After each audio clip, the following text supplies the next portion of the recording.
Today I'm at 16 Woodvale Terrace, just along Race Hill. So you come into Launceston from the Plymouth direction, it's straight ahead of you really, past Tesco and in towards the town. So all in walking distance if you'd like.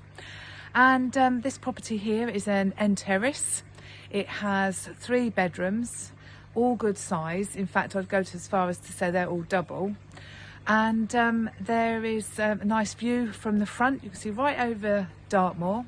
You do have steps to climb to get to these properties, but once you're here, this is a really nice traditional family house. As I say, it's a good size. I'm sat in the garden here, and again, this is a nice sized garden. You can hear the pond in the background here, and it's on a couple of different levels, easy to maintain with some nice bit of mature planting. So I would say look at the rest of the video, and as you do always, then book a viewing and come and see for yourself. Take care.